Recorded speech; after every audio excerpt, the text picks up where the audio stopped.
ભરૂચ શહેરી વિસ્તારમાં 30 auto rickshaw stand ફાળવવામાં આવતા રિક્ષા ચાલકોમાં ખુશીની લાગણી છવાઈ જવા પામી છે। ભરૂચ શહેરમાં ઓટો રિક્ષા સ્ટેન્ડને લઈ અનેકો ફરિયાદ ઉઠી રહી હતી। પોલીસ તંત્ર સાથે પેસેન્જર અને પાર્કિંગ બાબતે છાસવારે ઘર્ષણ થતા રહેતા હતા। ઓટો રિક્ષા સ્ટેન્ડ નહીં હોવાને લઈ ઓટો રિક્ષા ચાલકો હંમેશા પાર્કિંગને લઈ મૂંઝવણ અનુભવતા હતા, જેથી ઓટો રિક્ષા ચાલકો દ્વારા કાયદેસર ઓટો રિક્ષા સ્ટેન્ડ મેળવવા બાબતે ભરૂચ જિલ્લા વહીવટીતંત્ર, નગરપાલિકા તંત્ર, ભરૂચ પોલીસ તંત્રને અનેકો રજૂઆત કરવામાં આવી હતી। વખતો ઓટો રિક્ષા સ્ટેન્ડની માંગણીઓ બાબતે ઓટો રિક્ષા ચાલકોએ હડતાળ, રસ્તા રોકો સહિતના કાર્યક્રમો કરવા મજબૂર બન્યા હતા। જો કે હવે ભરૂચ જિલ્લા વહીવટીતંત્રએ ભરૂચ શહેરી વિસ્તારોમાં 30 ઓટો રિક્ષા સ્ટેન્ડ ફાળવી આપ્યા છે, જેનું જાહેરનામું પ્રસિદ્ધ થતાં ઓટો રિક્ષા ચાલકોમાં ખુશીનો માહોલ છવાયો છે।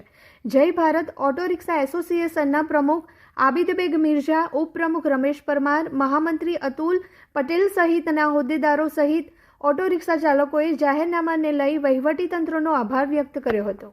ઘણા સમયથી અમારી રજૂઆત હતી કે ભરૂચ શહેરના અંદર ઓટો રિક્ષા સ્ટેન્ડ હતા નથી। એના સંદર્ભમાં અમે 3 વર્ષ સુધી એક ધારા કલેક્ટર સાહેબ, એસડીએમ સાહેબ, નગરપાલિકા પ્રમુખ સાહેબ, નગરપાલિકા ચીફ ઓફિસર સાહેબ બધાને રજૂઆત રાખતા હતા અને એ રજૂઆત અમારી 3 વર્ષ પછી પૂર્ણ થવામાં આવી છે। જેમ કે આજે જાહેરનામું બહાર પડ્યું છે, કલેક્ટર સાહેબે બહાર પાડ્યું છે, 30 ગાડી ભરૂચ શહેરના સ્ટેન્ડ પાસ થઈ ગયા છે, જેનાથી હું અને મારી ટીમ, સમગ્ર મારી રિક્ષા એસોસિએશનની ટીમ વહીવટીતંત્ર અને કલેક્ટર સાહેબ, ભરૂચ એસપી સાહેબ, ભરૂચ મામલતદાર સાહેબ, એસડીએમ સાહેબનો અમે દિલથી આભાર વ્યક્ત કરીએ છીએ અને ખાસ કરીને ભરૂચ જિલ્લાના મીડિયા કર્મીનો જે મીડિયા સાથ સહકાર આપ્યું છે એમને દિલથી અભિનંદન કરું છું।